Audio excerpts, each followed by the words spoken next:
낡고 칙칙한 주방은 기름때와 음식 냄새로 가득했다. 새벽 5시부터 시작된 노동은 이미 6시간을 훌쩍 넘기고 있었다. 강유진은 익숙한 손놀림으로 뜨거운 국을 퍼담았다. 땀방울이 이마에서 뚝뚝 떨어져 눈가에 맺혔지만 그녀는 개의치 않았다. 붉게 달아오른 얼굴 위로 희미한 미소가 스쳐 지나갔다.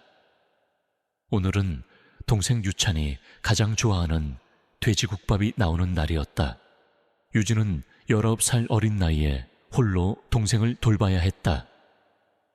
낡은 고시원에서 시작된 둘만의 삶은 녹록지 않았다. 하지만 그녀는 단 한 번도 좌절하거나 포기하지 않았다. 대신 억척스럽게 생활력을 길렀고 20살이 되자마자 고등학교 졸업 학력으로 구직 시장에 뛰어들었다. 운 좋게도 JK그룹의 계열사 중 한 곳인 JK푸드 공장에 구내식당 조리, 부조로 취직할 수 있었다. 그곳은 안정적인 급여와 삼시세끼를 해결할 수 있다는 점에서 유진에게는 천국과 다름없었다. 유진 씨, 오늘따라 더 힘들어 보이네. 어제도 늦게까지 일했어. 옆에서 김치통을 나르던 박 팀장이 걱정스러운 눈빛으로 물었다.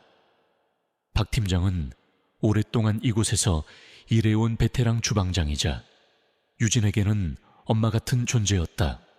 아니요, 팀장님. 그저 며칠 잠을 설쳤을 뿐이에요. 괜찮아요. 유진은 애써 미소를 지으며 대답했지만 그녀의 눈빛은 피곤함을 숨기지 못했다. 사실 어젯밤에도 유찬의 병원비와 학원비를 계산하다 새벽 늦게야 잠이 들었다. 유찬은 어릴 때부터 몸이 약해 병원 신세를 지는 일이 잦았다. 그녀는 동생에게 자신과 같은 삶을 물려주고 싶지 않았다. 유찬만큼은 좋은 환경에서 공부하고 하고 싶은 것을 마음껏 펼치기를 바랐다. 그것이 그녀가 살아가는 유일한 이유이자 희망이었다.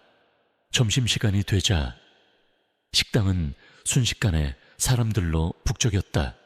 공장 직원들, 생산 라인 노동자들, 그리고 사무직 직원들까지 한꺼번에 몰려들었다. 유진은 연신 뜨거운 국자와 밥주걱을 휘두르며 배식에 열중했다. 그때였다.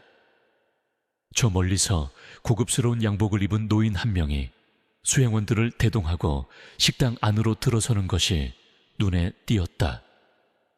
그의 주위에는 일순간 긴장감이 감돌았다. 직원들은 삼삼오오 모여 수군거렸다. 저분, JK그룹의 조태호 회장님. 아니신가? 왜 여기까지 오셨지? 회장님께서 직접 공장 식당을 방문하는 건 처음 보는 일인데 조태호 회장은 백발이 성성한 노인이었지만 그의 눈빛은 여전히 날카롭고 예리했다. 세월의 흔적이 깊게 패인 얼굴에는 고독함과 함께 굳건한 위엄이 서려 있었다. 그는 수행원들의 안내를 받으며 천천히 식당을 둘러보았다. 그의 시선은 마치 잃어버린 무언가를 찾는 듯 식당 곳곳을 헤매고 있었다. 유진은 회장님의 존재를 의식하지 못한 채 묵묵히 배식에 임했다. 그녀의 휴대폰은 작업복 주머니에서 불규칙하게 진동하고 있었다. 아마 유찬에게서 온 문자일 것이다. 유진은 잠시 틈을 타 주머니에 손을 넣어 휴대폰을 꺼냈다. 잠금 화면에는 환하게 웃고 있는 유찬의 사진이 배경으로 설정되어 있었다. 그 옆에는 어린 시절에 유진 자신이 함께 서 있었다. 낡은 놀이터에서 찍은 사진이었다. 빛바랜 사진 속 어린 유진은 앳된 얼굴이었지만 지금과 다름없이 굳건한 눈빛으로 유찬을 끌어안고 있었다. 그 순간 조태호 회장의 시선이 유진의 휴대폰에 꽂혔다. 그의 발걸음이 멈췄다. 그의 눈동자가 흔들렸다. 그는 마치 유령이라도 본 듯 휴대폰 화면에서 눈을 떼지 못했다. 수행원들이 의아한 표정으로 회장을 바라보았다. 회장의 얼굴은 순식간에 창백해졌고 손에는 미세한 떨림이 시작되었다. 저 아이는... 조태우 회장의 입에서 쉰 목소리가 흘러나왔다. 그는 손가락으로 유진의 휴대폰 화면을 가리켰다. 그의 손가락은 미세하게 떨리고 있었다. 저 아이가 누굽니까? 그의 질문은 유진에게가 아닌 그를 수행하던 비서실장에게 향했다. 비서실장은 당황스러운 표정으로 유진과 휴대폰을 번갈아 보았다. 유진은 그제야 시선을 들어 조태호 회장을 바라보았다. 그녀의 눈빛에는 의아함과 경계심이 동시에 서려 있었다. 회장님, 무슨 문제가 있으신지 비서실장이 조심스럽게 물었다. 조태호 회장은 비서실장의 말을 끊고 유진에게로 성큼성큼 다가갔다. 그의 눈빛은 갈망과 혼란으로 뒤섞여 있었다. 그는 유진의 휴대폰 화면을 다시 한번 확인하려 했다. 유진은 본능적으로 휴대폰을 주머니에 도로 넣었다. 그녀는 늘 휴대폰 속 사진이 자신과 유찬의 가장 소중한 보물이라고 생각했다. 그 사진이 노인의 비정상적인 관심을 끄는 것에 당혹감을 감추지 못했다. 아가씨, 그 휴대폰 화면에 있는 그 아이가 누굽니까? 조태호 회장의 목소리에는 간절함이 묻어 있었다. 그의 시선은 유진의 얼굴과 휴대폰이 들어있는 주머니를 번갈아 응시했다. 유진은 미간을 찌푸렸다. 죄송하지만 회장님과는 아무 상관없는 사진입니다. 그녀의 목소리에는 단호함이 묻어 있었다. 조태호 회장은 유진의 대답에 아랑곳하지 않고 더욱 다가섰다. 그는 거의 속삭이듯 말했다. 이럴 리가 없어. 분명해. 저 아이는 내 딸아이와 똑같아. 아니, 그럴 리가. 그 아이는 이미... 그의 눈빛은 과거의 고통스러운 기억에 사로잡힌 듯 혼란스러워졌다. 그의 중얼거림은 주변 사람들에게도 들릴 만큼 선명했다. 식당 안의 모든 시선이 그들에게로 집중되었다. 웅성거림이 점차 커졌다. 박 팀장은 걱정스러운 표정으로 유진의 어깨를 잡았다. 회장님, 괜찮으십니까? 잠시 진정하시죠. 비서실장이 회장을 부축하려 했다. 하지만 조태호 회장은 비서실장의 손을 뿌리치고 유진의 어깨를 강하게 잡았다. 그의 눈빛은 유진의 얼굴 속에서 잊혀진 과거의 흔적을 필사적으로 찾으려는 듯했다. 이름이 뭐냐 너는? 설마... 유진은 그의 손을 뿌리쳤다. 손 놓으세요. 전 강유진입니다. 그리고 저 사진 속 아이는 제 동생 유찬이에요. 그녀의 목소리는 분노와 당혹감으로 떨렸다. 노인의 간섭은 무례함을 넘어 기이하게 느껴졌다. 그러나 조태호 회장의 얼굴은 점점 더 확신에 찬 표정으로 변해갔다. 그는 유진의 얼굴을 뚫어지게 바라보며 고개를 끄덕였다. 아니야. 저 아이는 유찬이가 아니야. 네가 그 아이야. 내 딸 서연이. 그의 입에서 서연이라는 이름이 나오자 유진의 심장이 철렁 내려앉았다. 서연. 그 이름은 그녀의 과거, 그녀의 악몽 속에 깊이 박혀있는 이름이었다. 그녀는 갑자기 숨쉬기가 어려워졌다. 오래전 잊었다고 생각했던 차가운 공포가 심장을 조여왔다. 그녀는 어릴 적 기억 속에 희미하게 남아있는 어떤 이름과 닮아 있었다. 조태호 회장은 유진의 흔들리는 눈빛을 놓치지 않았다. 그는 유진의 반응에서 확신을 얻은 듯 더욱 강하게 말했다. 맞아. 내 딸 서연이야. 네가 살아있었구나. 어떻게 이럴 수가. 어떻게 내게서 이토록 오랫동안 숨어있을 수 있었던 거냐. 그의 목소리는 식당 안에 울려 퍼졌고 모든 직원들은 충격에 휩싸였다. 웅성거림은 경악과 혼란으로 바뀌었다. 강유진이라는 평범한 구내식당 여직원이 대한민국 최고의 대기업 총수의 잃어버린 딸이라는 황당무계한 주장이 제기된 것이다. 유진은 온몸의 피가 차갑게 식는 것을 느꼈다. 그녀는 이 상황을 도저히 이해할 수 없었다. 노인의 망상인가? 아니면 지독한 악몽인가? 그녀는 자신을 둘러싼 시선들과 절규하는 듯한 노인의 목소리, 그리고 무엇보다 자신의 심장을 옥죄는 알 수 없는 불안감 속에서 간신히 입을 열었다. 회장님, 착각하신 겁니다. 전 아무것도 모릅니다. 서연이라는 이름도 처음 듣습니다. 그녀는 애써 침착한 목소리를 내려고 했지만 그녀의 말은 미세하게 떨리고 있었다. 조태우 회장은 그녀의 부인을 들으려 하지 않았다. 그는 오히려 희미한 미소를 지으며 유진의 두 손을 붙잡았다. 그의 손은 뜨거웠지만 유진은 그 열기 속에서 차가운 불안감을 느꼈다. 서연아, 내 딸 서연아, 네가 살아있어 주어서 정말 고맙다. 그의 눈에는 뜨거운 눈물이 맺혔다. 그의 감정은 너무나도 진심이어서 그를 지켜보는 모든 이들마저 혼란스럽게 만들었다. 유진은 그의 진심, 어린 슬픔과 기쁨이 뒤섞인 눈빛 속에서 섬뜩함을 느꼈다. 그녀는 서연이가 아니다. 절대로. 하지만 그녀의 기억 저편에서 떠오르는 알 수 없는 조각들이 그녀를 혼란스럽게 만들었다. 낡은 상자 속에 깊이 묻어두었던 어떤 기억의 파편들이 마치 살아있는 것처럼 그녀의 의식을 핥히는 듯했다. 이때 날카로운 목소리가 식당 안을 갈랐다. 할아버지, 지금 여기서 무슨 소동을 일으키시는 겁니까? JK그룹의 후계자로 알려진 조현우 상무가 성큼성큼 다가왔다. 그의 얼굴에는 분노와 함께 당혹스러움이 가득했다.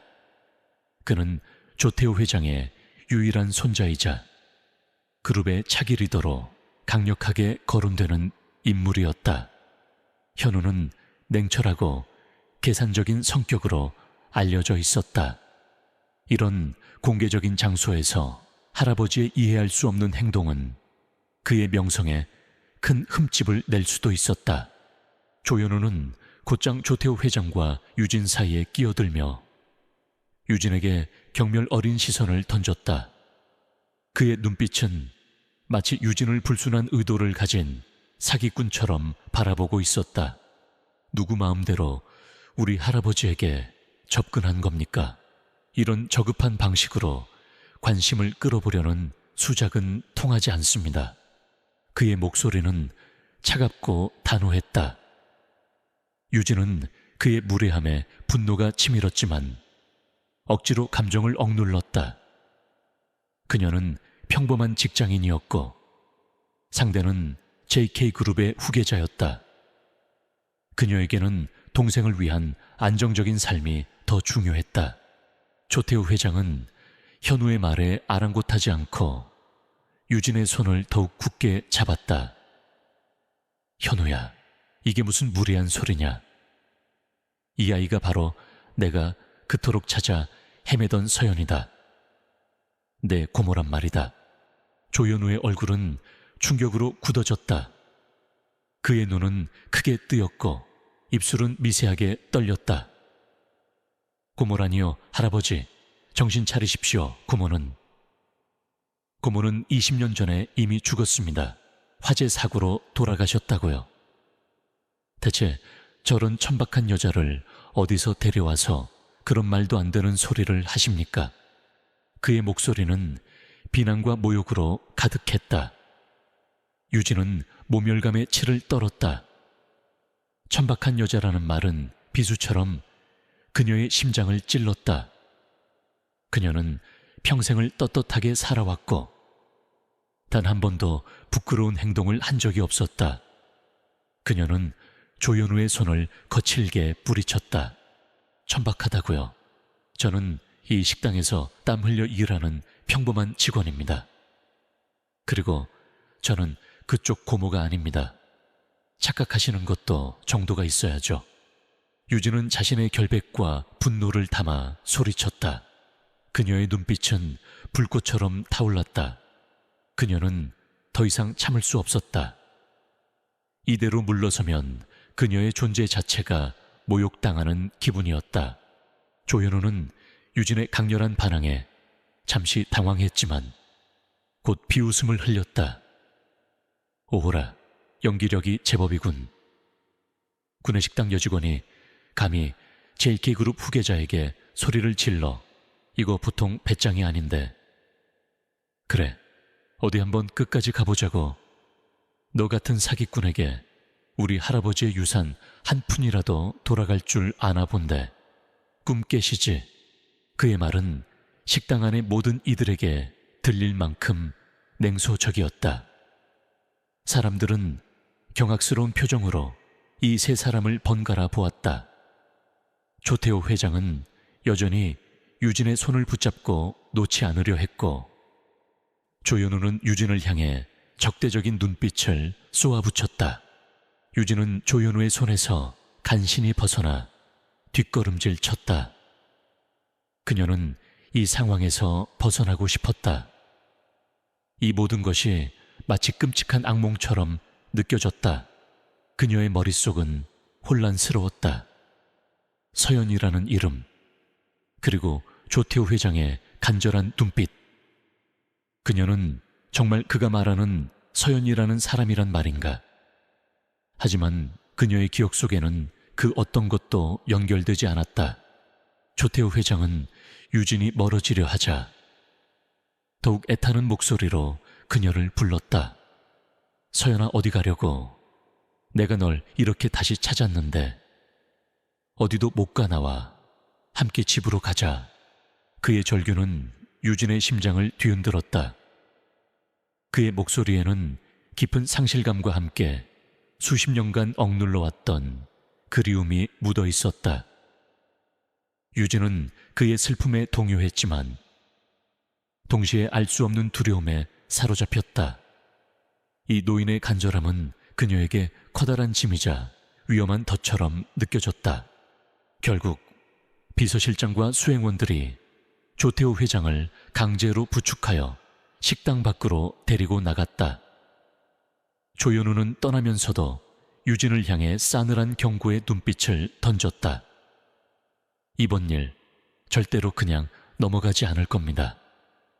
각오하는 게 좋을 겁니다. 강유진 씨, 식당 안은 순식간에 정적이 흘렀다. 모든 직원들의 시선이 유진에게로 향했다. 그들의 눈빛에는 놀라움, 호기심, 그리고 의심이 뒤섞여 있었다. 유진은 온몸이 얼어붙는 것 같았다. 그녀는 자신이 감당할 수 없는 거대한 소용돌이에 휘말렸음을 직감했다. 평범했던 그녀의 일상은 한순간에 산산조각 났다. 그녀의 손에는 아직 조태호 회장의 뜨거운 손길이 느껴지는 듯했다. 그리고 그녀의 머릿속에는 서연이라는 이름이 계속해서 맴돌았다. 이 미스터리한 이름은 그녀의 과거와 어떤 연관이 있는 것일까? 그녀는 자신이 잃어버린 기억 속에 어떤 비밀이 숨겨져 있는지 알지 못했다. 하지만 한 가지 확실한 것은 그녀의 삶이 이제 돌이킬 수 없는 방향으로 흘러가기 시작했다는 점이었다. 그녀는 잊고 싶었던 과거의 그림자가 다시 그녀의 삶을 덮치기 시작했음을 직감했다.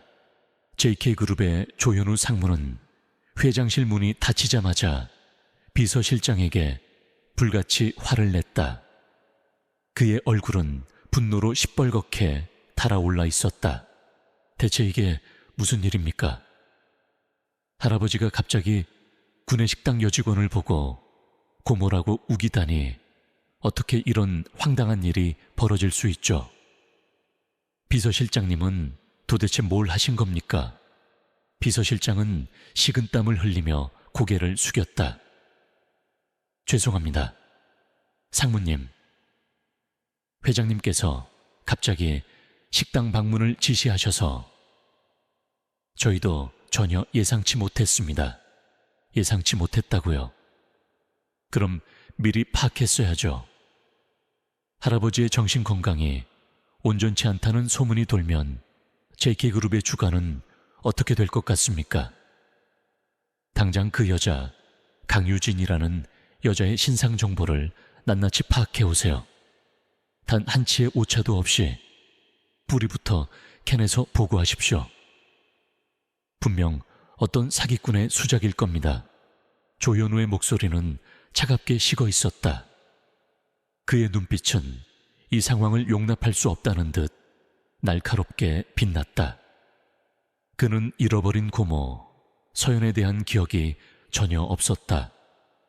아니, 정확히는 잃어버린 것이 아니라 존재하지 않았던 사람이라고 알고 있었다. 서연은 할아버지의 가슴에 묻은 아픈 기억일 뿐이었다. 감히 그 이름을 들먹이며 자신의 입지를 위협하려는 자는 누구든 용서치 않을 작정이었다. 그날 저녁, 유진은 일생일대의 혼란 속에서 집으로 돌아왔다. 낡은 반지하 방은 평소와 다름없이 고요했지만 그녀의 마음은 폭풍우가 몰아치는 듯했다. 그녀는 조현우의 경고와 조태우 회장의 간절한 눈빛이 뇌리에서 떠나지 않았다. 누나, 오늘 왜 이렇게 늦었어? 무슨 일 있었어? 거실에서 책을 읽던 동생 유찬이 걱정스러운 얼굴로 그녀를 맞았다. 유찬은 15살이었지만 또래보다 생각이 깊고 성숙했다. 유진은 애써 미소를 지으며 유찬의 머리를 쓰다듬었다. 아니, 아무 일 없어. 그냥 일이 좀 많아서. 유진은 차마 오늘 있었던 일을 유찬에게 말할 수 없었다. 그의 어린 마음에 또 다른 짐을 지우고 싶지 않았다. 하지만 그녀는 잠든 유찬의 얼굴을 보며 생각했다. 자신은 평생을 유찬의 유일한 보호자이자 가족으로 살아왔다. 서연이라는 이름은 그녀에게 낯설기만 했다. 하지만 조태우 회장의 눈빛은 너무나도 진심이었다. 과연 그가 착각하는 것일까? 아니면 자신의 기억에 문제가 있는 것일까? 다음 날 아침, 유진은 출근길의 익숙한 풍경 속에서 낯선 시선들을 느꼈다. 어제까지만 해도 평범했던 그녀의 존재는 이제 사람들의 수군거림과 궁금증의 대상이 되어 있었다. 식당에 들어서자 박 팀장이 그녀를 잡아 끌었다. 유진 씨, 괜찮아. 어제 회장님 일로 다들 난리도 아니야.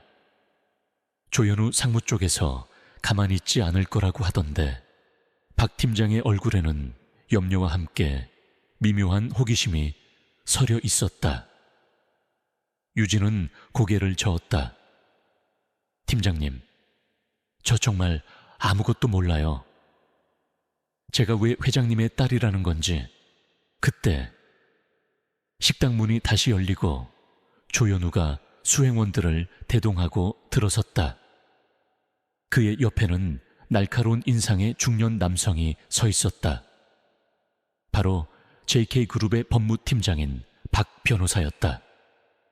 박 변호사는 조현우의 그림자처럼 움직이는 인물로 잔인하고 냉철한 일 처리로 악명이 높았다.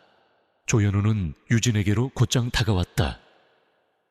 그의 눈빛은 어제보다 훨씬 더 차갑고 위협적이었다. 강유진 씨, 어제 할아버지 앞에서 벌인 소동에 대해 해명할 기회를 주러 왔습니다. 유진은 고개를 들고 조현우의 눈을 똑바로 응시했다. 해명할 것이 없습니다. 전 제가 누군지 분명히 말씀드렸고 회장님의 착각에 휘말리고 싶지 않습니다. 착각이라 아주 당당하시군. 좋습니다. 그럼 이 서류들은 어떻게 설명하시겠습니까? 박 변호사가 두툼한 서류철을 내밀었다. 서류에는 유진의 학력, 가족 관계, 지난 몇 년간의 금융거래 내역 등 그녀의 모든 개인 정보가 빼곡히 담겨 있었다. 유진은 자신도 모르게 손이 떨렸다. 그녀의 사생활이 이렇게까지 파헤쳐졌다는 사실에 모멸감과 분노가 치밀었다. 이것 보십시오. 강유진 씨, 서류 어디에도 당신이 조태호 회장님의 딸이라는 증거는 없습니다. 당신은 구하원에서 자랐고 어릴 적 부모님을 잃었다고 되어 있습니다. 그리고 조 회장님의 딸 서연 양은 20년 전 화재 사고로 사망했습니다. 사망 신고서와 유전자 감식 기록까지 모두 존재합니다. 이 모든 것이 명확한데 대체 무슨 근거로 회장님의 딸임을 사칭하려는 겁니까? 박 변호사의 목소리는 논리적이고 냉정했지만 그 속에는 유진을 죄인 취급하는 듯한 비웃음이 숨겨져 있었다. 유진은 이를 악물었다. 저는 단 한 번도 제가 회장님의 딸이라고 주장한 적 없습니다. 오히려 회장님께서 저를 보고 착각하신 겁니다.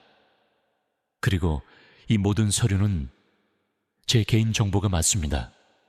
하지만 제가 사기꾼이라는 증거는 될 수 없습니다. 그렇다면 왜 회장님께서 당신을 보자마자 딸이라고 확신하셨을까요?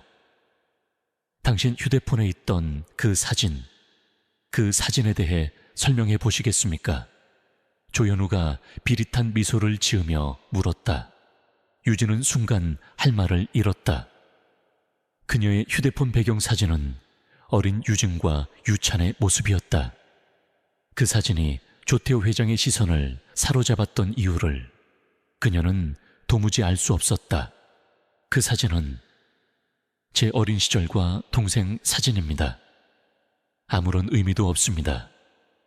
유진은 애써 태어난 척 대답했다. 박 변호사가 비웃듯이 콧방귀를 뀌었다. 아무런 의미도 없는데 회장님께서 그 사진을 보고 딸이라고 착각할 리가 없지 않습니까? 어딘가 비슷하거나 어떤 특별한 의미가 있었을 겁니다. 아니면 당신이 의도적으로 회장님께 접근하기 위해 그 사진을 보여줬을 가능성도 배제할 수 없고요. 말도 안 되는 소리 하지 마세요. 전 단 한 번도 회장님께 접근하려고 한 적 없습니다. 유진은 결국 참지 못하고 소리쳤다. 그녀의 눈가에는 눈물이 맺혔다. 억울함과 분노가 그녀의 마음을 지배했다. 박 변호사는 아랑곳하지 않고 서류를 펼치며 말했다. 당신은 구하원에 있을 때부터 성인이 된 지금까지 줄곧 힘든 삶을 살아온 것으로 파악됩니다. 이런 상황에서 JK그룹이라는 거대 기업의 딸이 된다는 유혹은 뿌리치기 힘들었겠죠. 우리는 당신이 회장님을 상대로 사기를 치료한다고 판단하고 있습니다. 만약 지금이라도 모든 것을 인정하고 조용히 떠난다면 저희는 법적인 책임을 묻지 않을 것입니다. 하지만 만약 계속해서 회장님을 혼란에 빠뜨리고 우리의 경고를 무시한다면 박 변호사는 말을 잇지 않았지만 그의 눈빛은 명백한 위협을 담고 있었다. 유진은 온몸에 소름이 돋았다. 그들은 그녀를 완벽한 사기꾼으로 몰아붙이고 있었다. 그때 식당 한 구석에서 조용히 상황을 지켜보던 노인이 조심스럽게 다가왔다. 그는 식당에서 가장 나이가 많은 조리사 중 한 명으로 JK 푸드 공장이 설립될 때부터 일해온 사람이었다. 그의 이름은 김영감이었다. 박 변호사님, 조 상무님, 제가 잠시 드릴 말씀이 있습니다.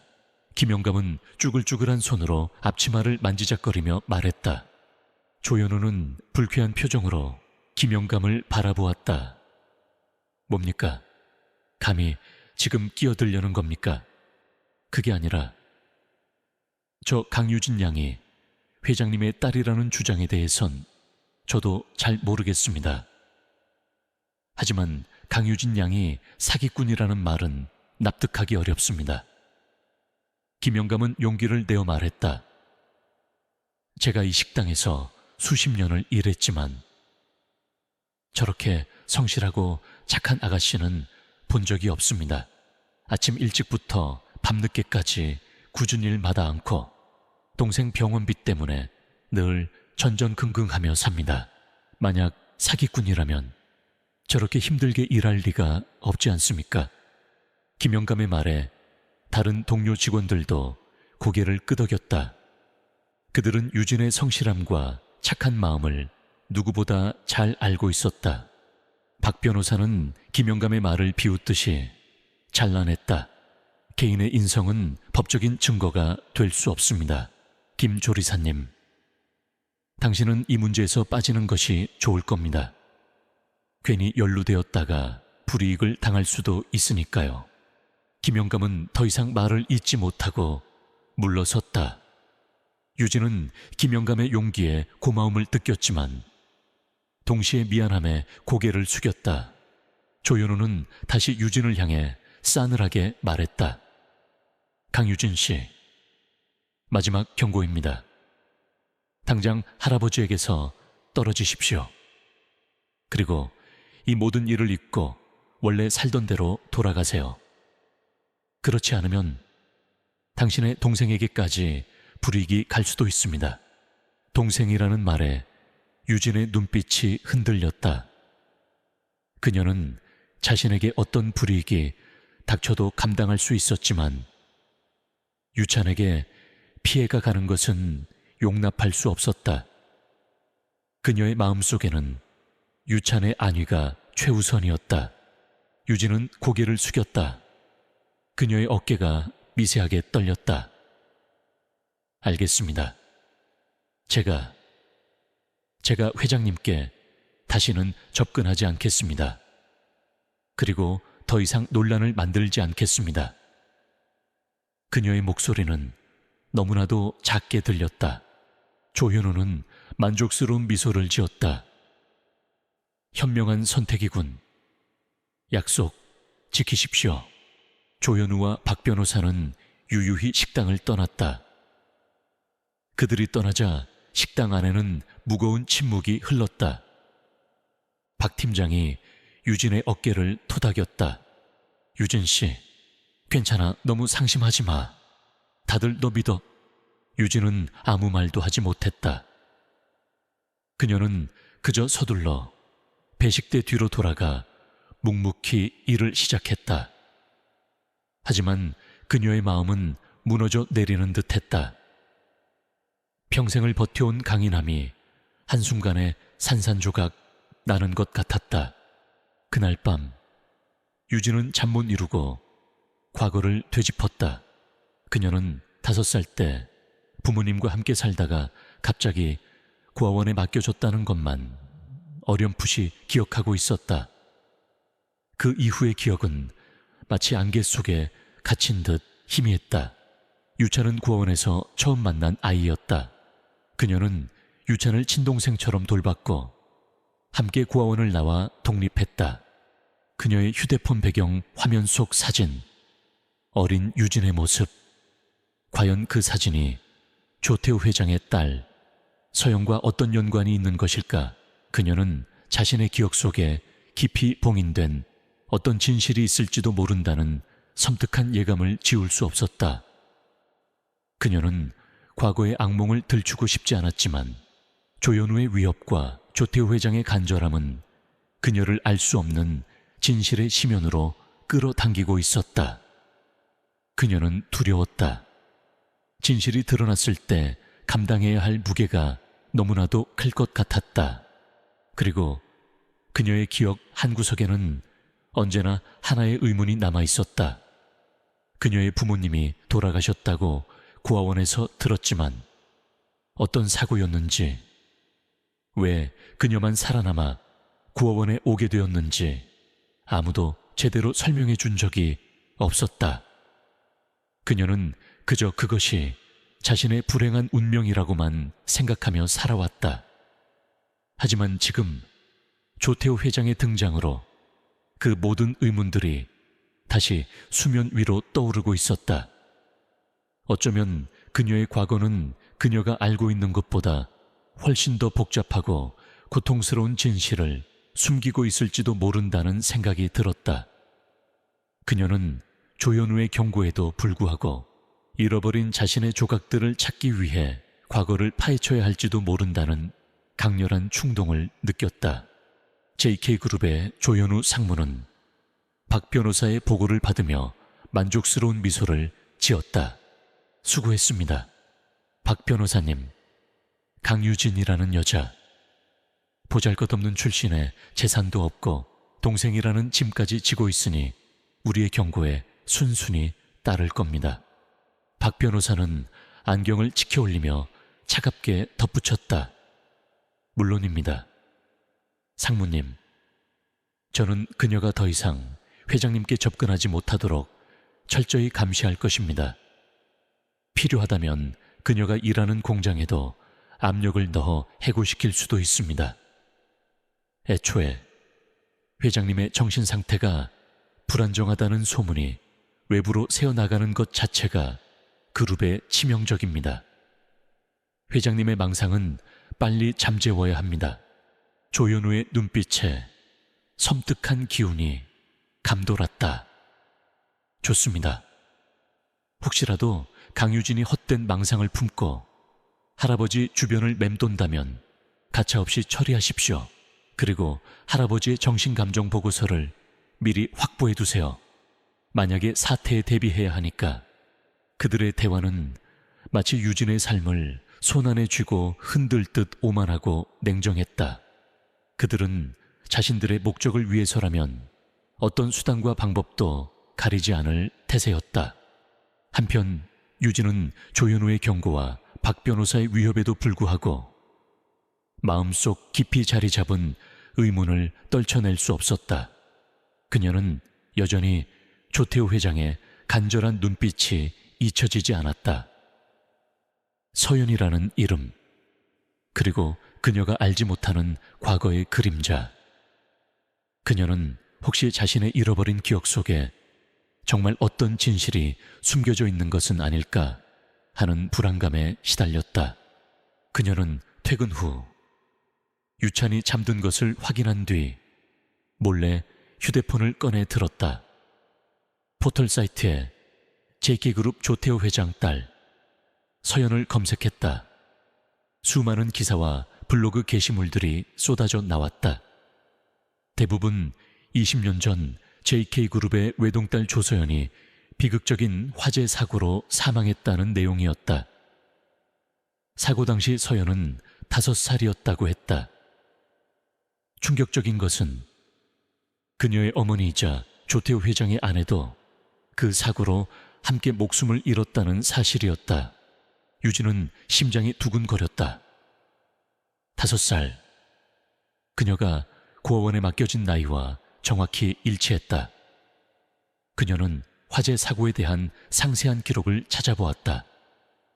화재는 조태호 회장의 옛 자택에서 발생했으며 모든 것이 불에 타버려 시신조차 제대로 수습하기 어려웠다는 내용이 적혀 있었다. 유전자 감식으로 사망이 확인되었다는 보도도 있었다. 정말 내가 서연이라면 어떻게 살아남았을까? 유진은 혼란스러웠다.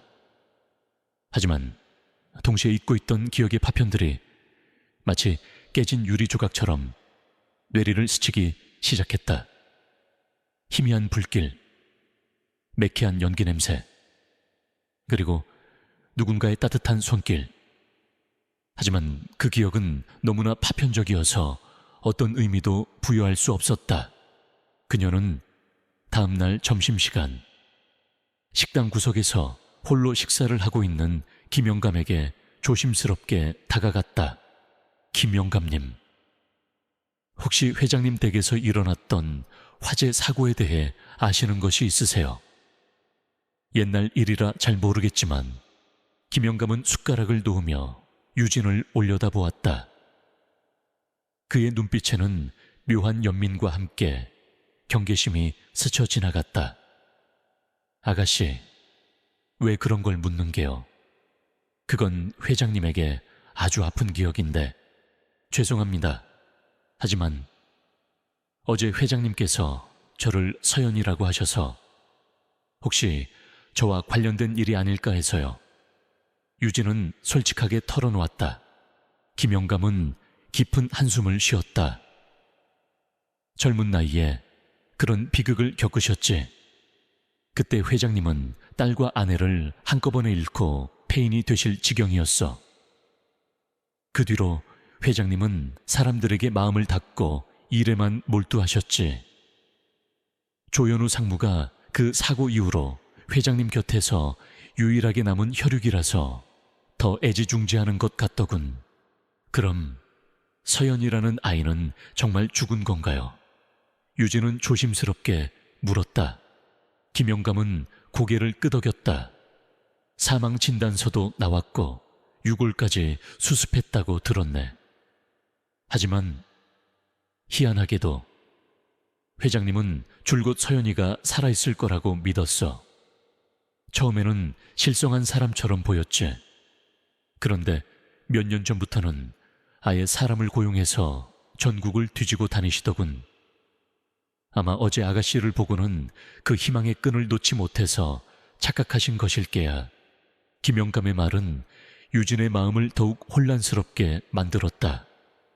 모두가 죽었다고 확신하는 아이를 왜 조태호 회장만이 살아있다고 믿는 걸까?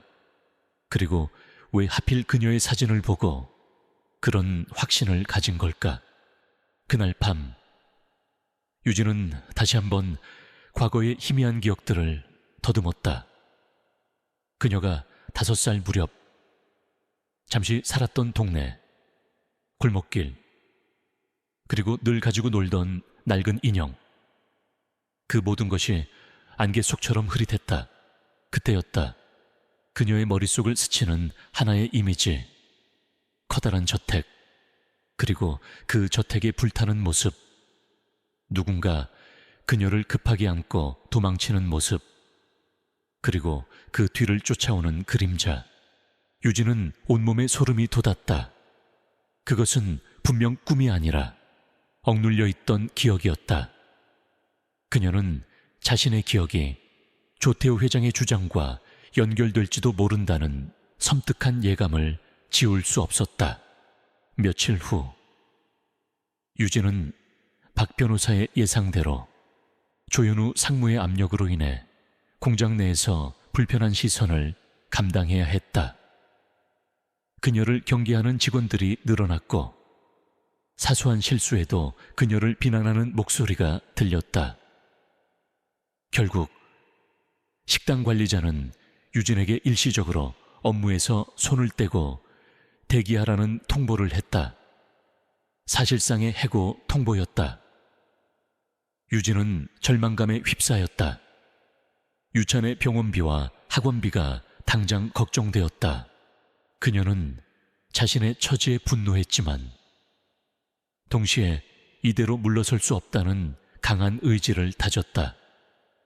조현우와 박 변호사가 그녀를 억압하려는 의도가 너무나도 명백했기 때문이었다. 그녀는 직감적으로 그들이 무언가를 숨기고 있다고 느꼈다. 그녀는 무작정 밖으로 나왔다. 어디로 가야 할지 몰랐다. 그때 그녀의 눈에 문득 낡은 골목길이 보였다. 어린 시절 그녀가 살았던 곳과 비슷한 느낌의 골목길이었다. 그녀는 마치 홀린 듯 그 골목길로 들어섰다. 좁고 구불구불한 골목길을 걷다 보니 그녀는 어느새 오래된 주택가에 다다랐다. 문득 그녀의 눈에 낯익은 풍경이 들어왔다. 낡은 놀이터, 그녀의 휴대폰 배경 화면 속 사진을 찍었던 바로 그 놀이터였다. 유진은 심장이 세차게 뛰었다. 이곳은 그녀의 기억 속에 희미하게 남아있던 그곳이었다. 그녀는 놀이터 벤치에 앉아 주변을 둘러보았다. 모든 것이 낡고 오래되었지만 왠지 모르게 익숙했다. 그때 그녀의 눈에 놀이터 한쪽에 세워진 안내판이 들어왔다. 화재로 소실된 조태호 회장 자택 부지라는 글귀가 적혀 있었다. 그리고 그 옆에는 작은 표지판이 세워져 있었다. 희생자들을 추모하며라는 문구와 함께 사고 당시 사망한 이들의 이름이 적혀 있었다. 조서연, 조태호의 아내 이름도 있었다. 유진은 몸이 굳어버렸다. 그녀가 지금 서 있는 곳은 20년 전 조태호 회장의 딸과 아내가 죽었다는 바로 그 비극의 장소였다. 그리고 이 놀이터는 그녀의 어린 시절 기억 속에 남아있는 그 놀이터였다. 모든 것이 마치 하나의 거대한 퍼즐처럼 맞춰지기 시작했다. 그녀는 그제야 조태호 회장이 왜 자신을 서연이라고 확신했는지 이해할 수 있었다. 그녀의 사진 속 놀이터는 바로 이곳, 사고가 일어났던 그 집 옆 놀이터였던 것이다. 유진은 주저앉았다. 그녀는 자신이 감당할 수 없는 진실과 마주하고 있음을 직감했다. 그녀는 어릴 적 이 집에서 살았을 가능성이 높았다. 그리고 그 끔찍한 화재 사고 현장에 그녀가 있었을 수도 있다는 생각에 소름이 돋았다. 그 순간 그녀의 눈에 놀이터 구석에 앉아있는 낡은 개 한 마리가 들어왔다. 털은 지저분하고 꾀죄죄했지만 눈빛은 영리하고 슬퍼 보였다. 개는 유진을 물끄러미 바라보았다. 왠지 모르게 익숙한 눈빛이었다. 유진은 조심스럽게 개에게 다가갔다. 개는 경계심 없이 유진의 손길을 받아들였다. 유진은 개의 목덜미를 쓰다듬어 주었다. 그때 그녀는 개의 목에 걸려있는 낡은 인식표를 발견했다. 인식표에는 희미하게 글자가 새겨져 있었다. 마루, 마루. 그 이름은 유진의 기억 속에 아주 깊숙이 박혀있는 이름이었다. 어릴 적 그녀가 가장 좋아했던 강아지의 이름이었다. 그녀는 믿을 수 없다는 듯 마루를 바라보았다. 설마 이 개가 그때 그 마루란 말인가 하지만 마루는 이미 오래전에 죽었다고 들었다.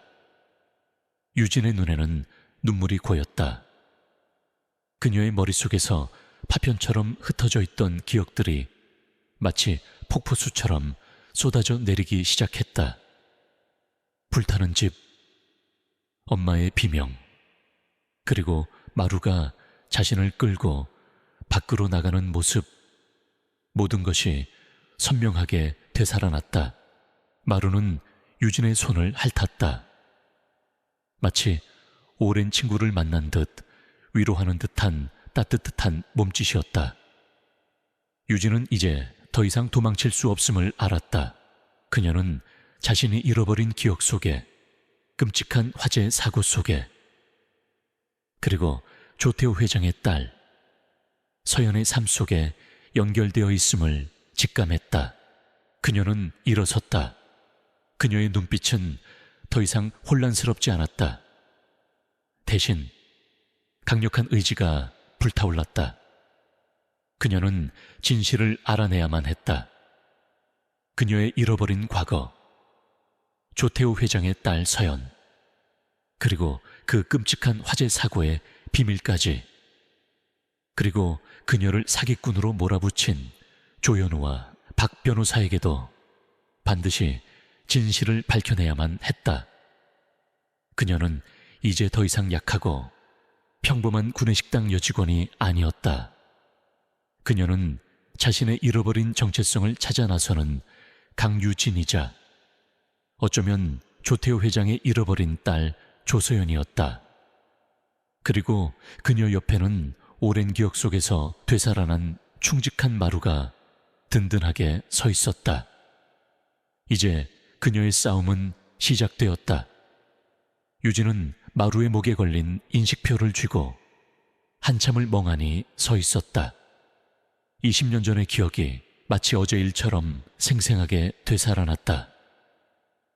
불타는 집, 엄마의 비명, 그리고 마루가 자신을 물고 필사적으로 끌어내던 순간들. 그녀의 뇌리에 깊이 박혀있던 파편들이 조각조각 맞춰지면서 하나의 거대한 그림을 완성하고 있었다. 그녀는 조태호 회장의 딸 조서연이었다. 그리고 그녀는 그 끔찍한 화재에서 기적적으로 살아남은 것이었다. 마루는 유진의 다리에 몸을 비볐다. 유진은 마루를 끌어안고 눈물을 흘렸다. 마루야, 마루야, 네가 살아있었구나. 정말 고맙다. 그녀는 이제 더 이상 피할 수 없음을 알았다. 그녀의 과거는 그녀가 부정한다고 해서 사라지는 것이 아니었다. 오히려 그 과거의 진실을 마주하고 파헤치는 것이 그녀가 선택해야 할 길이었다. 조현우와 박 변호사가 그녀를 사기꾼으로 몰아붙인 것은 그녀의 진짜 정체를 은폐하기 위함이 아니었을까? 아니면 그들 역시 진실을 모르고 있는 것일까? 유진은 마루와 함께 김영감의 집을 찾아갔다. 김영감은 그녀의 이야기를 듣고 충격에 휩싸였다. 아가씨, 정말 그게 다 사실이란 말인가? 그럼 회장님 말씀이 맞았다는 말인데.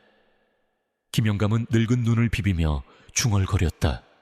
김영감님, 제가 기억하는 모든 것이 조태호 회장님의 이야기와 일치합니다.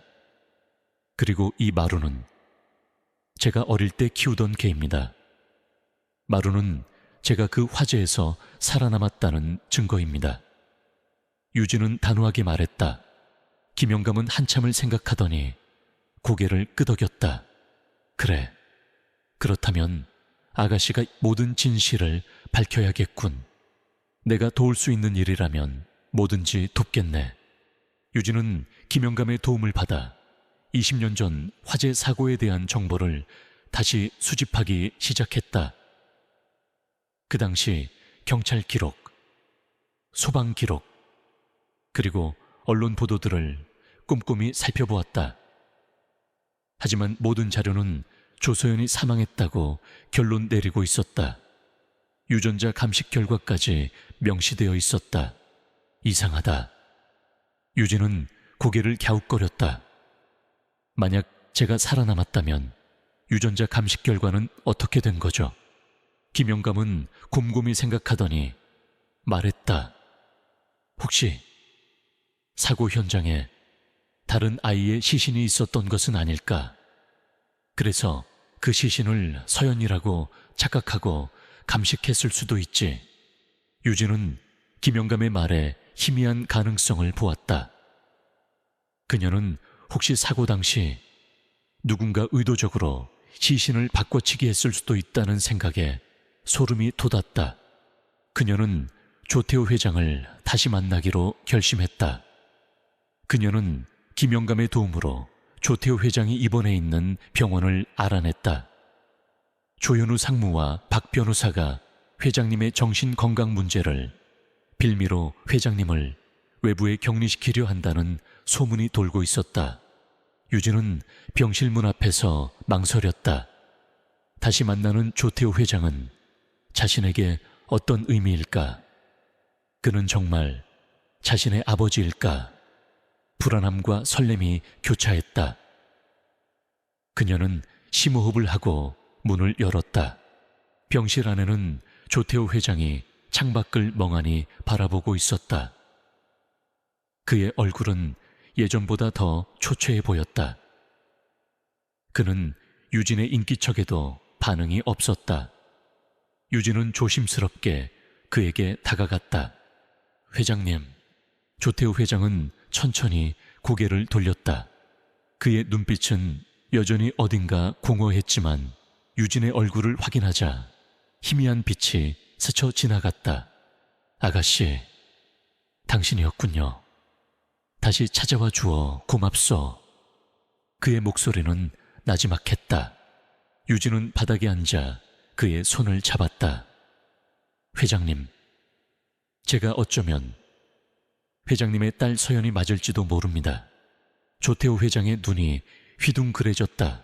그의 손이 미세하게 떨렸다. 정말이요? 정말 네가 서연이란 말이냐? 그의 목소리에는 믿기지 않는 감격과 간절함이 뒤섞여 있었다.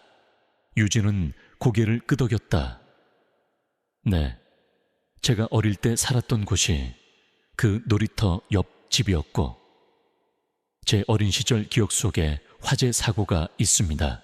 그리고 제가 어릴 때 키우던 개 이름이 마루인데 그 마루가 지금 저와 함께 있습니다. 조태우 회장의 눈에서 뜨거운 눈물이 흘러내렸다. 그는 유진의 손을 꽉 잡았다. 마루, 그래, 마루. 서연이가 가장 아끼던 강아지였지. 그 아이가 죽었다고 해서 얼마나 슬퍼했던지 그는 잠시 말을 잇지 못하고 흐느꼈다. 유진은 그의 슬픔에 함께 눈물을 흘렸다. 그녀는 그의 손을 놓지 않았다. 그 순간 그녀는 비로소 그가 자신의 아버지임을 마음으로 받아들였다. 잃어버렸던 가족을 20년 만에 다시 찾은 감격이 그녀의 마음을 가득 채웠다. 조태우 회장은 눈물을 닦고 유진에게 조용히 속삭였다.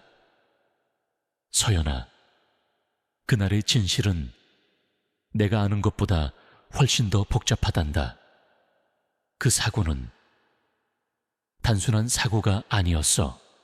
유진은 깜짝 놀랐다. 그럼 누가 불을 지른 건가요? 조태우 회장은 고개를 저었다. 아니, 직접 불을 지른 사람은 아닐 게다. 하지만 누군가 이 사고를 의도적으로 유도한 것이 분명해. 그리고 그 사고로 가장 이득을 본 사람은 그의 눈빛이 차갑게 빛났다. 바로 조연우와 박 변호사다. 유진은 충격에 휩싸였다. 조연우와 박 변호사가 사고와 관련이 있다는 말인가? 현우는 그때 어렸지만 박 변호사는 그때부터 우리 집안의 일들을 처리하던 사람이었어. 그는 내 아내의 재산 관리인 역할도 했었지. 내 아내는 결혼 당시 엄청난 재산을 가지고 왔단다. 그리고 그 재산은 오직 서연이에게만 상속되도록 되어 있었어. 조태우 회장의 말은 유진의 머릿속에 새로운 퍼즐 조각을 던져주었다. 재산 상속. 그렇다면 조연우와 박 변호사가 사고를 조작했을 가능성도 배제할 수 없었다. 하지만 왜 저를 죽었다고 거짓말하고 유전자 감시까지 조작했을까요? 유진이 물었다. 조태우 회장은 유진의 손을 다시 잡았다. 아마 그때 너를 구출한 사람이 진실을 숨기고 너를 빼돌린 것일 게다. 그리고 그 사람은 너의 외삼촌일 가능성이 높다. 유진은 눈을 크게 떴다. 외삼촌 그녀의 기억 속에는 외삼촌이라는 존재가 없었다. 내 외삼촌은 아내의 친오빠로. 당시 나와 사이가 좋지 않았어. 그는 아내와 네가 나를 만나기 전부터 가지고 있던 모든 재산이 서연이에게 상속되는 것에 불만을 품고 있었지. 그는 한 번도 JK그룹의 일에 관여하지 않았지만 막대한 재산이 외부로 나가는 것을 원치 않았을 거야. 그래서 네가 살아남았다는 것을 숨기고 재산을 자신이 관리하려고 했을 수도 있어. 조태우 회장의 말은 충격적이었다.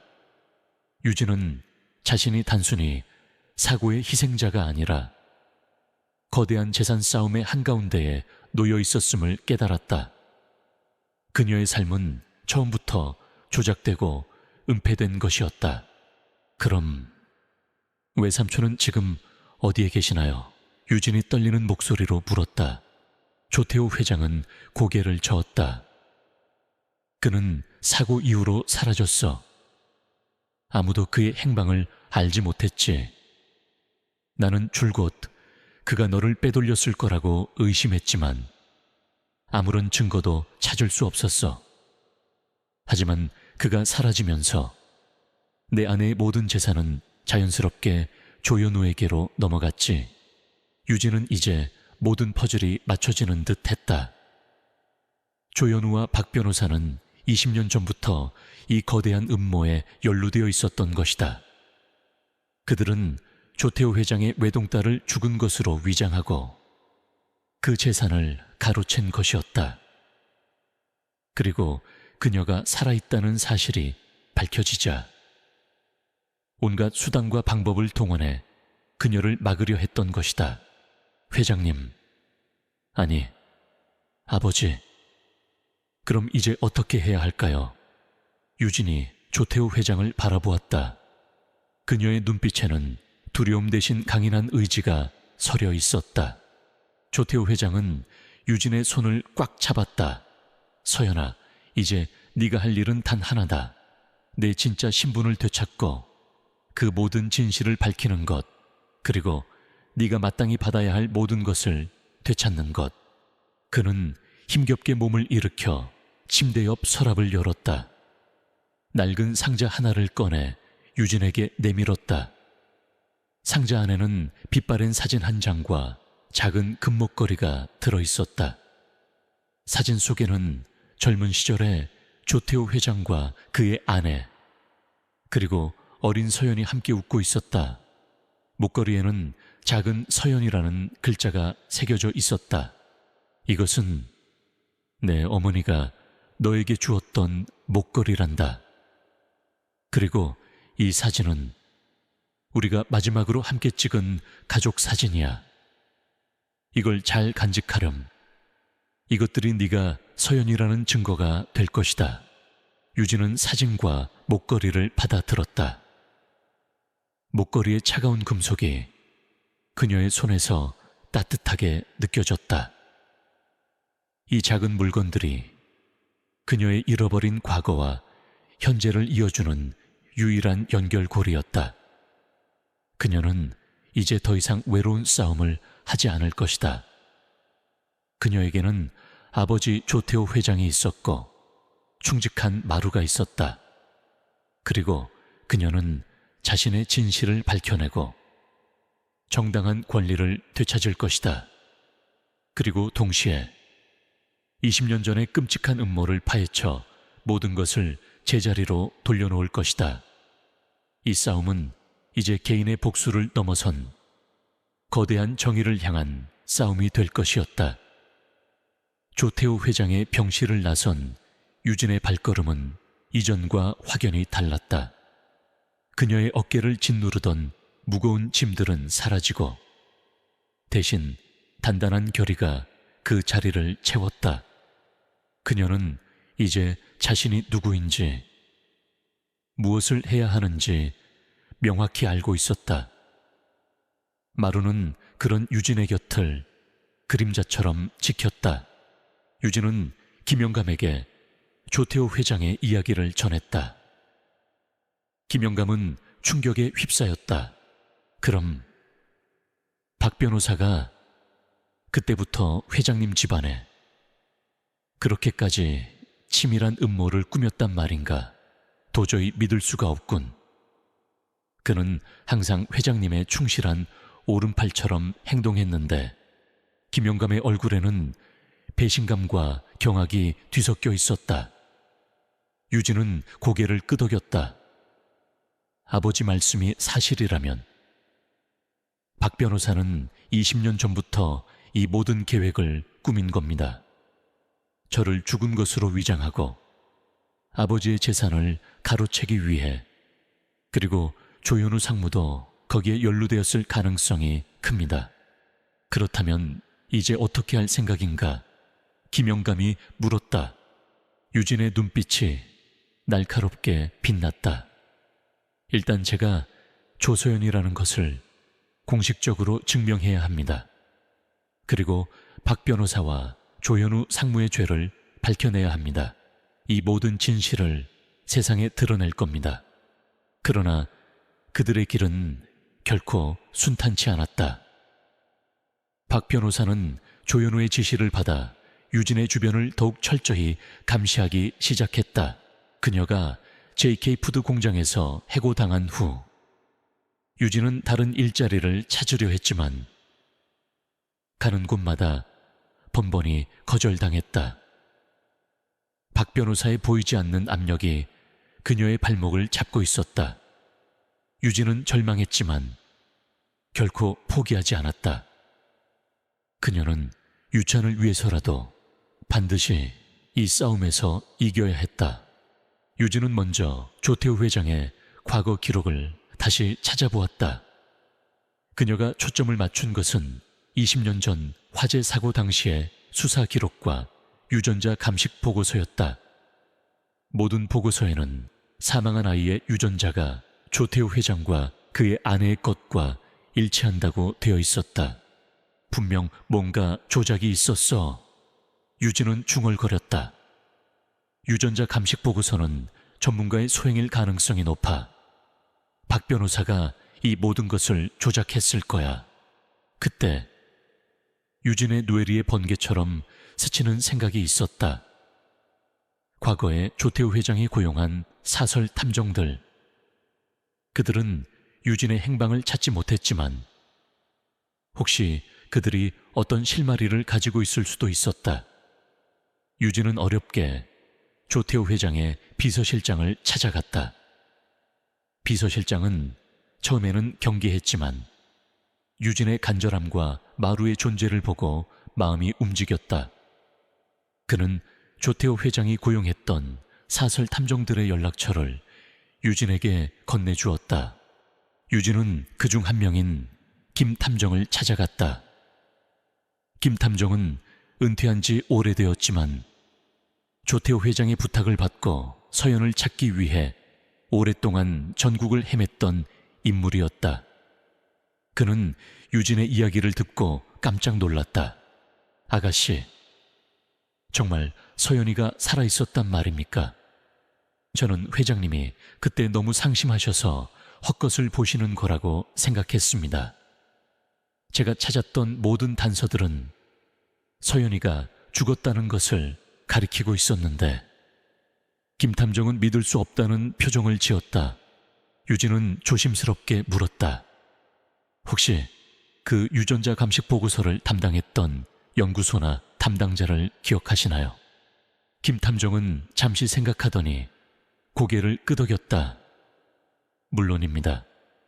당시 사건이 워낙 커서 모두가 기억할 겁니다. 생명과학연구소에 이성민 박사가 담당했었죠. 하지만 그분은 사고 이후 갑자기 연구소를 그만두고 사라졌습니다. 뭔가 석연치 않은 점이 많았죠. 유진의 심장이 다시 두근거렸다. 이성민 박사, 그가 사라졌다는 것은 무엇을 의미할까? 그는 진실을 알고 있는 사람이었을지도 모른다. 유진은 김 탐정의 도움을 받아 이성민 박사의 행방을 추적하기 시작했다. 그들은 이 박사가 과거에 근무했던 연구소를 찾아가고 그의 지인들을 수소문했다. 그러던 중 놀라운 사실을 알게 되었다. 이성민 박사가 몇 년 전부터 희귀병을 앓고 있으며 모든 연락을 끊고 한적한 시골 마을에서 은둔 생활을 하고 있다는 것이었다. 유진과 김 탐정은 어렵게 이 박사가 살고 있는 마을을 찾아갔다. 이 박사는 초췌한 모습으로 그들을 맞이했다. 그는 처음에는 유진의 방문을 경계했지만 유진이 조서연이라는 사실을 조심스럽게 밝히자 그의 눈빛이 흔들렸다. 서연, 정말 서연이가 살아있었다니. 이 박사의 목소리는 떨렸다. 제가 당신을 죽은 것으로 만들었습니다. 죄송합니다. 이 박사는 눈물을 흘리며 유진에게 무릎을 꿇으려 했다. 유진은 그를 붙잡았다. 박사님, 괜찮습니다. 이제라도 진실을 말씀해 주시면 됩니다. 대체 그날 무슨 일이 있었던 건가요? 이 박사는 깊은 한숨을 쉬며 20년 전의 끔찍한 진실을 털어놓았다. 그날 화재 사고 현장에는 서연 양의 시신이 없었습니다. 대신 사고 현장에서 불에 탄 다른 아이의 시신이 발견되었습니다. 저는 그 시신을 서연 양의 시신으로 둔갑시켜 달라는 부탁을 받았습니다. 유진은 온몸에 소름이 돋았다. 누구에게서요? 박 변호사인가요? 이 박사는 고개를 끄덕였다. 네, 박 변호사였습니다. 그는 제게 막대한 돈을 주며 이 일을 지시했습니다. 그는 서연 양이 죽어야만 조태호 회장님의 부인 재산이 다른 곳으로 넘어가지 않고 조현우 상무에게 상속될 수 있다고 했습니다. 서연 양의 외삼촌이 서연 양을 빼돌렸다는 소문이 돌자 박 변호사는 자신이 직접 이 일을 처리해야겠다고 판단했던 것 같았습니다. 유진은 분노의 치를 떨었다. 그들의 탐욕이 한 아이의 삶을 송두리째 바꿔놓은 것이었다. 그럼 제가 살아있다는 것을 알고 있었던 건가요? 유진이 물었다. 이 박사는 고개를 저었다. 아니요. 저는 서연 양이 살아있다는 것을 몰랐습니다. 그저 박 변호사의 지시대로 유전자 감식을 조작하고 제가 알고 있던 고아원에 서연 양과 비슷한 나이의 아이를 데려다 놓으라고 했습니다. 혹시라도 나중에 서연 양이 살아있다는 사실이 밝혀졌을 때를 대비해서 그 아이를 서연 양으로 둔갑시키려고 했던 거죠. 유진은 자신의 머리를 한 대 맞은 듯 했다. 박 변호사는 혹시 모를 상황까지 대비하여 완벽한 시나리오를 짜놓았던 것이다. 그리고 그녀가 고아원에 맡겨진 것도 모두 그의 계획의 일부였다. 그럼 제가 고아원에 맡겨진 건 박 변호사의 계획이었단 말인가요? 유진이 믿을 수 없다는 듯 물었다. 이 박사는 고개를 숙였다. 죄송합니다. 저는 박 변호사의 지시대로 했을 뿐입니다. 저는 그저 당신이 살아있다는 것만 몰랐을 뿐입니다. 이 박사는 마지막으로 중요한 단서 하나를 건넸다. 제가 박 변호사에게 받은 지시 중 하나가 만약의 사태를 대비해서 서연 양의 유일한 혈육이 될 만한 DNA 샘플을 확보해 두라는 것이었습니다. 저는 화재 당시 서연 양이 가지고 있던 인형에서 머리카락 몇 가닥을 몰래 보관해 두었습니다. 그걸 가지고 계시다면 박 변호사의 음모를 밝혀낼 결정적인 증거가 될 겁니다. 이 박사는 낡은 상자 하나를 유진에게 내밀었다. 상자 안에는 빛바랜 낡은 인형과 함께 작은 비닐 지퍼백에 담긴 머리카락 몇 가닥이 들어있었다. 유진은 인형을 보자마자 눈물이 왈칵 쏟아졌다. 그것은 그녀가 어릴 때 가장 아끼던 인형이었다. 그녀의 기억 속에 희미하게 남아있던 그 인형이었다. 유진은 이성민 박사에게 감사의 인사를 전하고 상자를 들고 나왔다. 그녀는 이제 완벽한 증거를 손에 넣은 것이었다. 그녀의 유전자와 인형 속 머리카락에 유전자를 대조하면 그녀가 진짜 조서연이라는 것을 명백히 밝혀낼 수 있었다. 그리고 이 모든 음모의 배후에 박 변호사가 있다는 것도 증명할 수 있었다. 그녀는 곧바로 김 탐정과 함께 유전자 감식 전문가를 찾아갔다. 그리고 자신의 DNA와 인형 속 머리카락의 DNA를 분석 의뢰했다. 며칠 후 결과는 예상대로였다. 두 개의 DNA는 정확히 일치했다. 유진은 완벽한 증거를 손에 넣은 것이었다. 하지만 유진은 곧바로 움직이지 않았다. 그녀는 박 변호사와 조현우의 다음 수를 예측해야 했다. 그들은 그녀가 증거를 가지고 있다는 사실을 알게 되면 무슨 짓이든 할 것이 분명했다. 그녀는 그들을 한 번에 무너뜨릴 수 있는 결정적인 기회를 기다려야 했다. 그녀는 김 탐정에게 이 박사의 증언과 유전자 감식 보고서를 언론에 공개할 준비를 해달라고 부탁했다. 또한 조태우 회장의 병실을 다시 한번 방문하여 이 모든 사실을 알렸다. 조태우 회장은 분노에 휩싸였지만 유진은 그에게 인내심을 가지고 기다려달라고 설득했다. 그녀는 박 변호사와 조현우가 그녀를 다시 위협할 때까지 기다리기로 했다. 그들의 오만함이 결국 그들의 몰락을 불러올 것이라고 확신했다.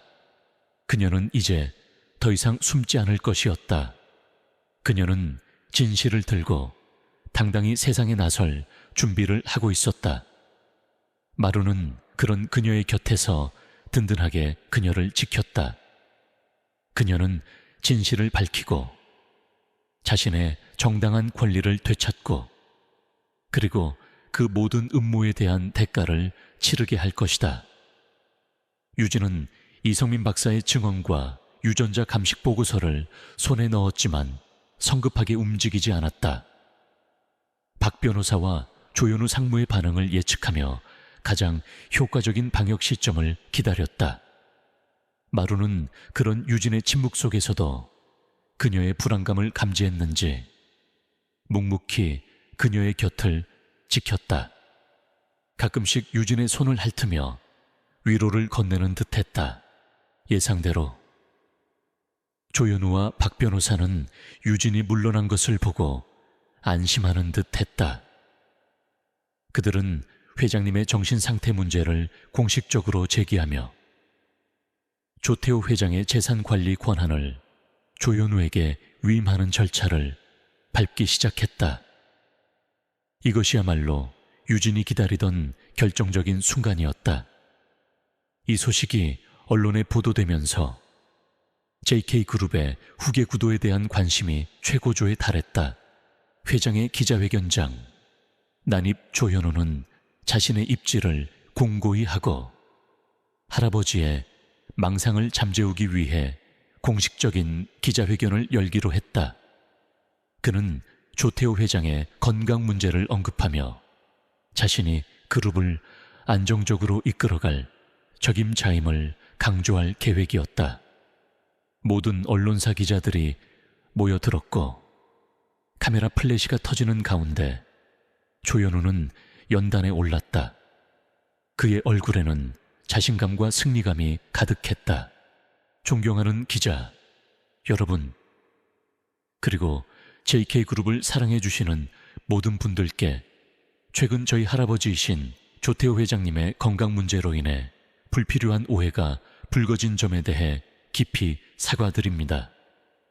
저희 그룹은 회장님의 뜻에 따라 그 순간 기자회견장 문이 활짝 열리고 유진이 당당하게 들어섰다. 그녀의 뒤에는 김영감과 마루, 그리고 유찬이 서 있었다. 유진의 등장에 기자회견장은 순식간에 술렁였다. 조현우의 얼굴은 충격과 분노로 일그러졌다. 강유진 감히 네가 여기까지. 조현우는 소리쳤다. 유진은 그의 말에 아랑곳하지 않고 연단을 향해 걸어갔다. 그녀의 눈빛은 흔들림 없이 굳건했다. 그녀는 마이크를 잡고 심호흡을 했다. 저는 오늘 이 자리에서 JK그룹의 숨겨진 진실을 밝히기 위해 왔습니다. 저는 강유진이 아니라 20년 전 화재 사고로 사망했다고 알려진 조태우 회장님의 외동딸 조소연입니다. 그녀의 말에 기자회견장은 아수라장이 되었다. 카메라 플래시가 폭우처럼 터졌고 기자들은 믿을 수 없다는 듯 유진을 바라보았다. 조현우와 박 변호사는 유진에게 달려들어 마이크를 빼앗으려 했다. 무슨 망발입니까? 당장 끌어내. 그러나 유진은 피하지 않았다. 마루가 그녀의 앞을 가로막고 낮게 으르렁거렸다. 김영감은 준비해온 서류 뭉치를 기자들에게 뿌렸다. 이것은 조작된 유전자 감식 보고서에 진실을 담은 자료입니다. 20년 전 화재 사고는 단순한 사고가 아니었습니다. 김영감이 소리쳤다. 유진은 박 변호사와 조현우를 향해 냉철한 시선을 던졌다. 박 변호사님, 그리고 조현우 상무님, 제 아버지의 재산을 가로채기 위해 저를 죽은 사람으로 위장하고 유전자 감식까지 조작했던 끔찍한 진실을 제가 모를 줄 알았습니까? 그녀는 손에 들고 있던 이성민 박사의 증언서와 재감정된 유전자 감식 보고서를 높이 들어 올렸다. 이것은 S생명과학연구소의 이성민 박사님의 증언과 제가 진짜 조소연임을 증명하는 유전자 감식 보고서입니다. 그리고 이 인형은 제가 화재 당시 가지고 있던 것입니다. 유진은 낡은 인형을 들어보였다. 진실의 폭로와 방역 기자들은 유진의 말에 귀를 기울였다. 이성민 박사의 증언서에는 박 변호사가 어떻게 그에게 접근하여 유전자 감식을 조작하고 다른 아이의 시신을 서연의 시신으로 둔갑시켰는지에 대한 모든 내용이 상세하게 기록되어 있었다. 또한 유진의 DNA와 인형에서 추출된 머리카락의 DNA가 100% 일치한다는 새로운 유전자 감식 보고서도 첨부되어 있었다. 유진은 이어 조태호 회장이 재산의 대부분을 사회에 환원하고 나머지 재산을 유일한 혈육인 자신에게 상속하려 했다는 사실을 폭로했다. 이는 조현우와 박 변호사가 재산을 가로채기 위해 이 모든 음모를 꾸몄다는 명백한 증거였다. 박 변호사는 얼굴이 하얗게 질렸다. 그의 완벽하다고 생각했던 계획이 한순간에 무너져 내리는 순간이었다. 조현우는 분노에 휩싸여 유진에게 달려들었지만 유진은 침착하게 그를 노려보았다. 조현우 상무님, 당신은 할아버지의 사랑을 배신하고 저의 삶을 송두리째 앗아갔습니다. 이제 그 대가를 치를 시간입니다. 그때 기자회견장 문이 다시 열리고 조태호 회장이 비서실장의 부축을 받으며 들어섰다. 그의 얼굴은 여전히 수척했지만 그의 눈빛은 유진을 바라보며 자애로움과 자부심으로 빛나고 있었다. 내 딸 서연이가 드디어 내 곁으로 돌아왔어. 그리고 이 모든 진실을 밝혀주었어. 조태호 회장의 목소리는 비록 힘겨웠지만 그의 눈빛은 흔들림 없었다. 그는 유진에게 다가가 그녀의 손을 잡았다. 부녀가 20년 만에 공식적으로 재회하는 감동적인 순간이었다.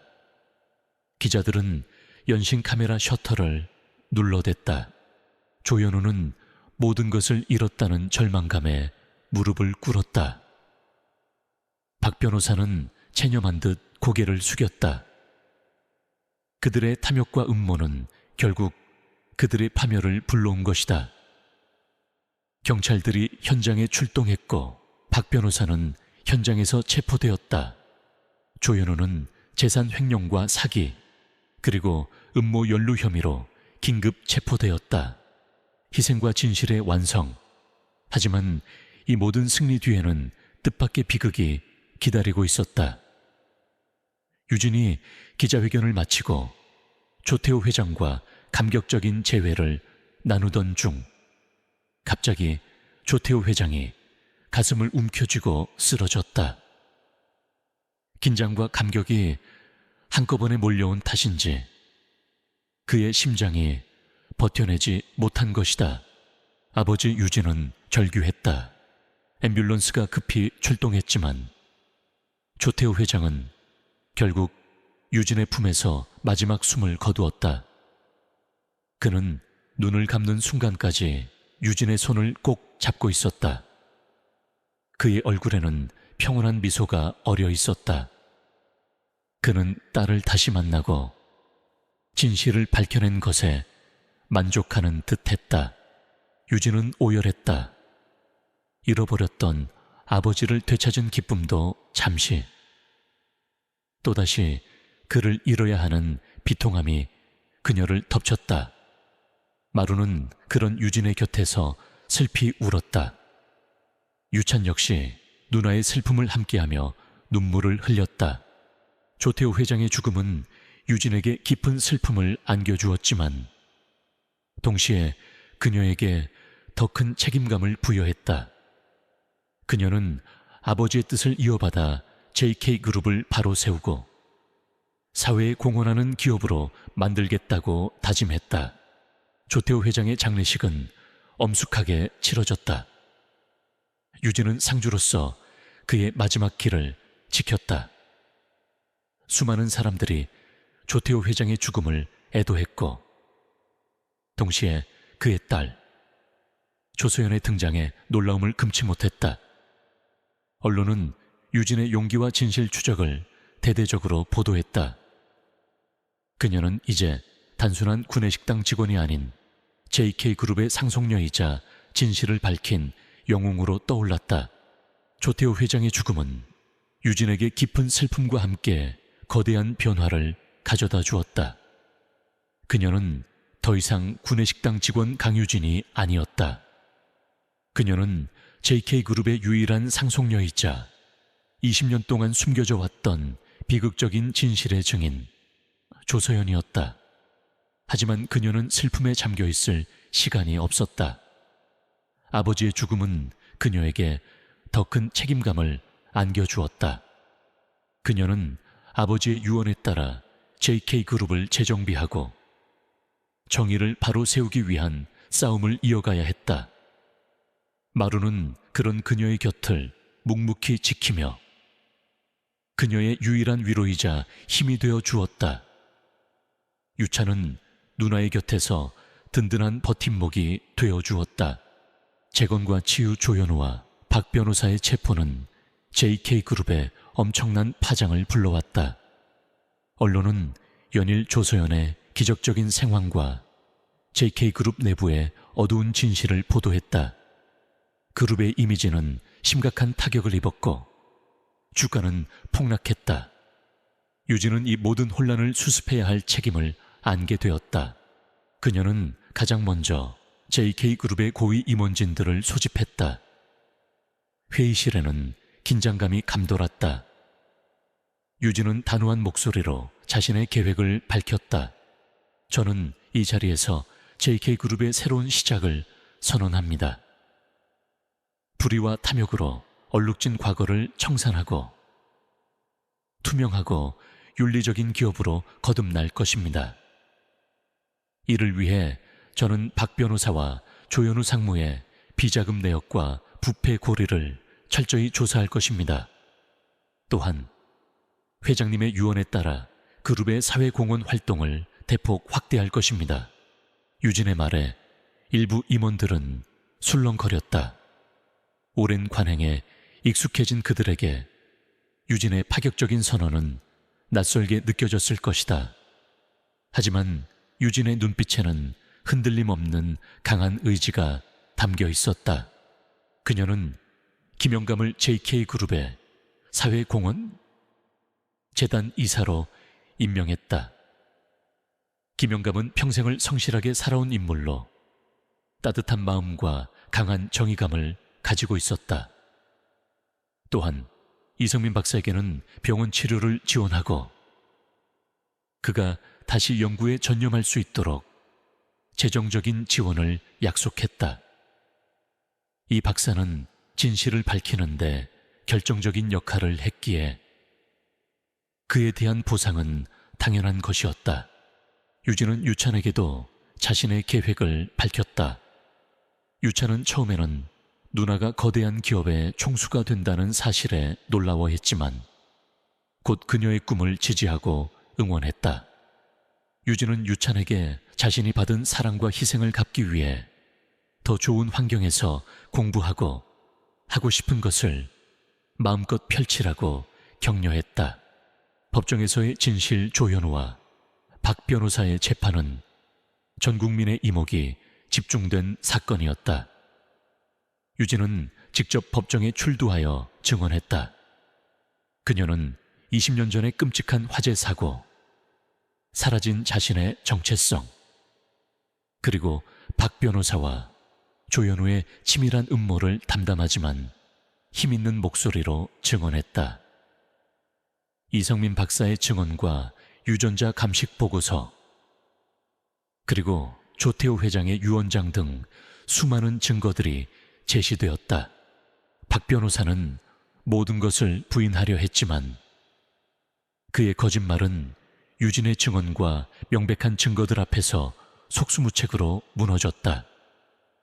조현우는 뒤늦게 자신의 잘못을 뉘우치는 모습을 보였지만 이미 때는 늦었다. 결국 박 변호사는 살인 교사, 사기, 공문서 위조 등 모든 혐의로 중형을 선고받았다. 조현우 역시 재산 횡령과 공범 혐의로 실형을 선고받았다. 정의는 비록 오랜 시간이 걸렸지만 결국 승리했다. 새로운 시작, 모든 재판이 끝나고 유진은 비로소 마음의 평화를 찾았다. 그녀는 아버지 조태호 회장이 남긴 막대한 재산 중 상당 부분을 사회에 환원했다. 소외된 이웃을 돕고 젊은이들에게 교육 기회를 제공하는 데 사용했다. 그녀는 아버지의 뜻을 이어받아 JK그룹을 단순한 기업을 넘어 사회에 긍정적인 영향력을 미치는 존재로 변화시켰다. 유진은 더 이상 과거의 아픔에 갇혀있지 않았다. 그녀는 유찬과 함께 새로운 삶을 시작했다. 유찬은 그녀의 지원 아래 의과대학에 진학하여 꿈을 키워나갔다. 마루는 여전히 유진의 가장 충직한 친구이자 가족으로 그녀의 곁을 지켰다. 가끔씩 유진은 마루를 데리고 20년 전 그 놀이터를 찾았다.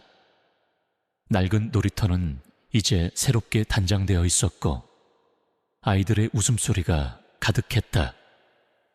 그녀는 그곳에서 아버지와의 추억을 떠올리고 새로운 미래를 다짐했다. 유진은 더 이상 혼자가 아니었다.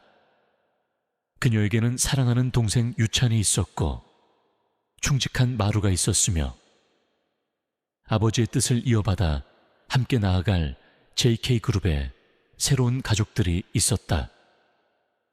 그녀의 삶은 비록 비극으로 시작되었지만 진실과 용기 그리고 사랑을 통해 마침내 희망찬 새 시대를 맞이하게 되었다. 그녀는 어둠 속에서 빛을 찾았고 상실 속에서 진정한 가족의 의미를 깨달았다. 그녀의 이야기는 고통과 절망 속에서도 결코 희망을 잃지 않는 인간의 강인함을 보여주는 증거가 되었다.